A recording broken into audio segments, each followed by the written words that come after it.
Alright guys, Hutch again today. Hope you're doing good and enjoying your day so far, with Shotzzy finally settling in after winning his third ring in competitive Call of Duty. He talked about a few topics over the last few days, especially Gwinn. The conversation the whole season from the start of the year even to the end was around OpTic versus the Ravens. There was big drama at the start of the year. Shotzzy wasn't particularly satisfied with the way that they were playing the game. As time went on, Ravens did pretty well, beat OpTic on a few occasions, and OpTic were in turmoil in the middle of this season. But at the end of the year, it all came round once again. Shotzzy wins the world champion and says, hey, Gwinn, yeah, good pickup from Cloud9, talented player, but this guy, as far as Shotzzy is concerned, does not play the game in the right way. Very much enjoyed your thoughts on the comments. Hit the like button if you enjoy. Subscribe if you're new as always. I would greatly appreciate it. Plenty to get into. Here we go. Shotzzy and Mercules, 2024, 2025 world champion. Still a crazy story. I don't know when we can expect this to be repeated. I know that there's some talk already from OpTic fans. Go for the three-peat, right? Why not? Go to win it next year as well.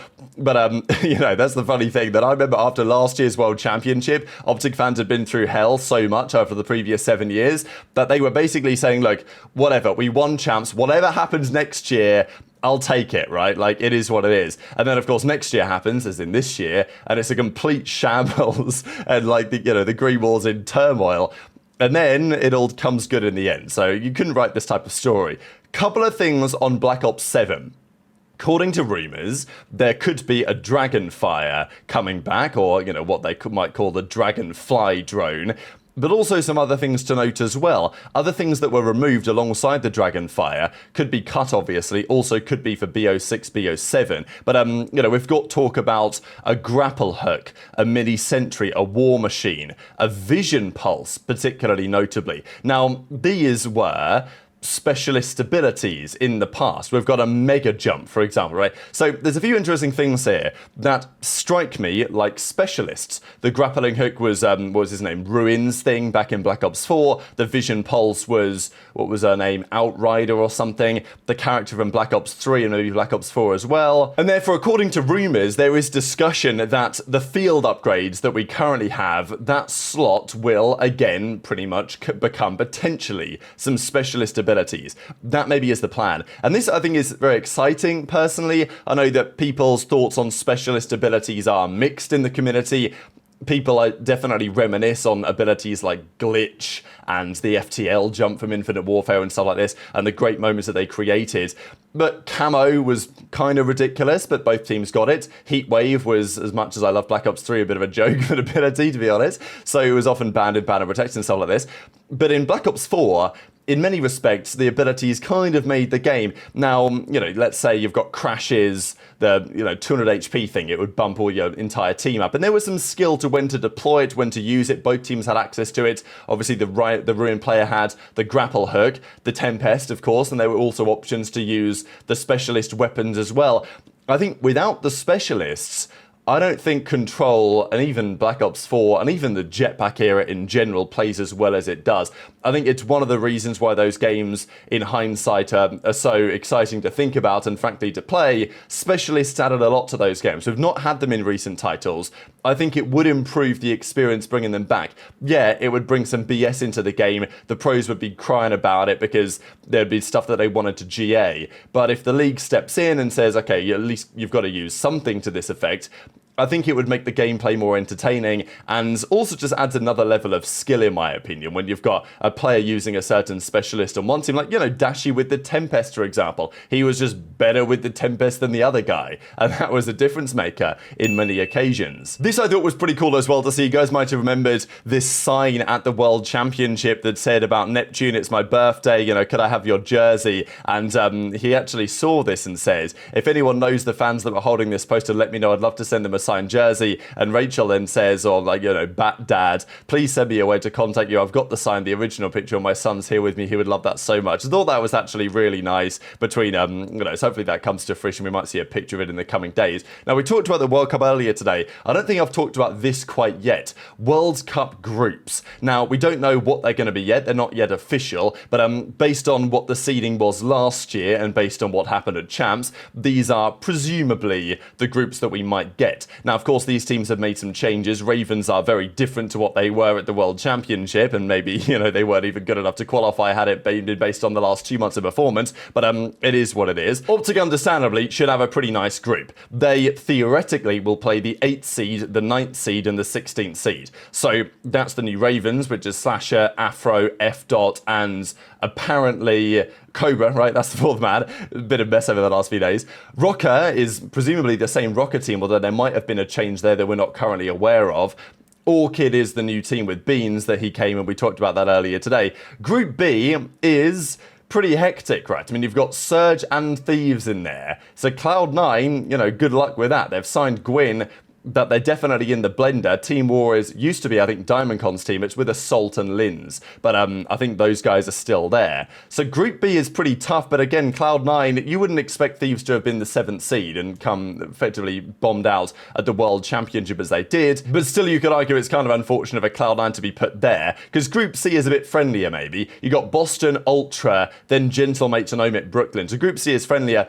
Group D is a bit of a bloodbath, and if this actually is what happens, feel kind of bad for Omit, right? Because on paper you look at Omit and you say, oh well, they don't have to play against the 1st, 2nd or 3rd seed, but they've got to play FaZe, they've got to play, a group with Heretics in, who are not bad either, and then the new Falcons. So Group D, but Omit are the best challengers team. So, Group D is absolutely Group of Death stacked, according to what this potentially might be. So we'll stay tuned what they confirm over the coming days and weeks, but when they do confirm the groups, we'll see if they align with these and what it looks like in reality, because that could be a very scary Group D indeed, because, Falcons are trying to improve, they're trying to level up, they're trying to have a big tournament here.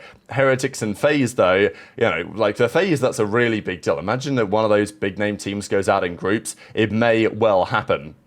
Plenty of clips over to share for you guys. This was a really cool one, I thought, from JP, the CEO. He's done it again. So there's a story about Drazah here going into the grand finals when Huke had an issue with his equipment and he borrowed a cable from Karma for the winners finals, but it wasn't quite ideal, right? And Drazah used the same cables or whatever as Huke does. And they asked Drazah, hey, do you mind if we borrow that cable for the finals? That's what happened. And they wanted to win the World Championship with it. And Huke had one of his best events that you're ever going to see, and becomes world champion for the 2nd time. So, it's pretty funny, the reaction to this. People saying, damn, the CEO doing everything for his employees, huh? Look at him go. So that was a talking point. As I say, I'll share all these clips in a second. A couple of other funny ones I wanted to go through. This was one from Pred, and this was actually a talking point, if you guys remember, back in DreamHack Dallas, when Super was beefing with the Thieves guys. Obviously, he beefed with them before, and he went over the other side of the stage. He was beefing with Scrap live on stage. You guys know the drill. Then Thieves went on to knock them out the next day, and the whole Thieves team comes over to the other side of the stage, gets in Super's face and starts talking trash. They're standing there, for 2.5 minutes, I don't know, at least a few seconds. And at the time, Super's teammates were just sitting there, fist bump, whatever. And there was a bit of a talking point as to maybe his teammates should have defended him there live on the stage. And then we got it again at Champs, right? So this is when they were playing Surge. They got knocked out of the tournament. And this is when Abuzah, I don't still exactly know the origin of this beef here with Super. I don't know whether it's European Challenger stuff or what it is. But Abuzah comes over and gives him loads of, trash in person. He obviously says a few words here. I know that he says a couple of words and moves on. He doesn't stand in his face and talk trash for ages. Then he did the tweet though after the fact where he clearly said something. And Pred's look, if someone said that to my boy, undefended him no matter what, right? So maybe Pred criticising the team culture there on Heretics to some degree. Obviously, they're good friends, they play well, but there's a couple of times now where people have looked at it and said, damn, maybe a bit more camaraderie could be valuable here. Someone stood up and, give it back to Abuzah. Not like that's a great idea, really. I mean, although I'd like to see it, but if you were to do that, then maybe you're running the risk of the CDL saying something, but still, that's the way that Pred goes about his business. He was also talking about Shotzzy's passion from the comms vid, and, I think Pred feels like it's nice to see, because with him last year, we kind of saw that version of Shotzzy for the first time, and then Shotzzy brought it out again without Pred at the World Championship this year. And maybe that was one of the key factors that made a difference. But the main clip that I wanted to share really was this one about Gwinn. Because we know that this whole season there's been a bit of drama between OpTic and Ravens. Ravens actually had OpTic's number a lot at the start of the season, and maybe they still lead the head-to-head over the course of the year. But what is definitely true is that OpTic won the World Championship, and when it mattered, were by far the better team. Now, Gwinn, all year, was a pretty decent player. He wasn't maybe as good as he was statistically last season, but Shotzzy was very critical, even from right at the start of the year, about scrimming the Ravens, because they would practice against Ravens, and Shotzzy would say, these guys aren't playing to win, they've got no idea what they're doing, they're getting slammed in scrims because they're not really trying or doing the right things, and then they turn up to matches and they fluke a Neslo, or they get a Game 5 win. And it wasn't like Ravens were fluking it at the start of the season. They were pretty consistently good, especially in search.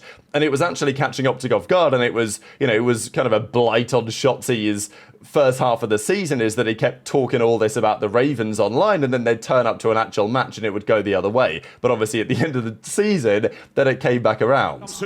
Oh, yo, someone brought up Drazah, but yo, shout out Zach. You know, everyone likes to hate on him. He lent Kyler his like IEM wire for the finals. So he didn't need to do that, but I appreciate him for letting him use that, because Kyler, his wire broke before winners finals versus Boston, so he used Damon's IEMs.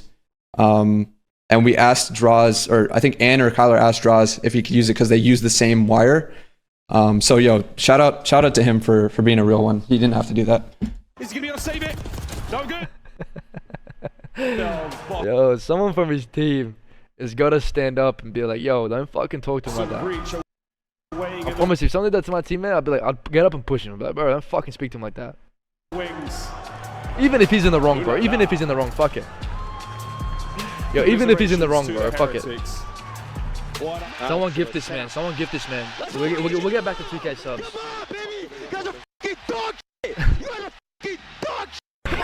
Come on, man. You can't kill me. Come on, baby. Fucking shit stains, man. Let's go. Fucking these guys in grand finals. Let's go in. I love that. I fucking love that, bro. Like, I love seeing that. It's just like, wow, bro. That's fucking. That's great. That's fucking great. What's your op on Gwinn to CE9? My opinion.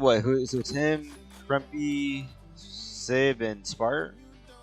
Or what? Cap? I mean, I don't think it's anything crazy. I don't know, bro. Gwynn's playstyle is like, with all due respect, he's literally the most less efficient player I've ever played against. He's good, bro. That's the thing about players, bro, is that you can be like, you're good, but if you don't know that, like, bro, there's so many good players individually that know how to kill and know how to win gunfights, but bro, they're so like, I don't know what the fuck they're doing. So maybe not the best phrasing I've ever heard there from Shotzzy, but you guys get the idea, right? The least efficient player is the way that he described him in the league in terms of the decisions that he makes on the map. But if we look at his numbers, I mean, this season, if I hit the refresh here, it might actually pop up and populate the 2025 season numbers for the year. But even if it doesn't, we could just have a look at some of his recent event numbers and where this puts him, right? Because this year, starting the year, 1.12 overall, 1.03 on the LAN, 1.13 online, 0.98 on LAN. You know, he wasn't quite as impactful as he was last year. Now, at the World Championship this year, he actually did a pretty good job, all things considered. Like, you know, he had a 1.17 and a 1.16. But the series against Toronto was pretty interesting, right? I think it was this game one, wasn't it, when he had 40 kills or so. Yeah, 40 and 22 he went, and the team got slammed. And yeah, is that exactly Gwynn's fault? No. But there has been lots of talk about Gwynn's playstyle and how effective, let's say, he is on the map. And that's pretty much what Shotzzy is getting at. He's not exactly calling Gwinn a bad player, but he is saying that Gwynn's playstyle is part of the problem on that Ravens team. And yeah, if you're dropping 40 and the rest of the team barely has 40 combined, that's not necessarily on you. But, you know, the point still stands that over the majority of the season, Shotzzy would argue that the way that Gwinn goes about, you know, playing on the map and the decisions that he makes are not necessarily the most conducive to success. And maybe that's all part of the plan. Look good on the scoreboards, get picked up by a better team. Maybe that's what's currently happening with Gwinn. Does he have more potential in the future? Sure, I would say so. But is Shotzzy necessarily wrong with the way that he approaches things? I mean, look, you can't... Anything that Shotzzy says right now, you've got to near enough take as gospel because of what happened at the end of the year. And, you know, I think Ravens, and maybe Gwinn to some degree especially, but, you know, Ravens were the team that Shotzzy was mainly calling out at the start of the season when he was like, you guys don't know how to play for the win. And at the end of the year, you know, that's what he says again. He makes it very clear, like, hey, you know, watch this type thing. So plenty more drama, I'm sure, to discuss in the coming days as well. Hit the like button if you enjoyed. Subscribe if you're new. Take care. And I'll see you next time.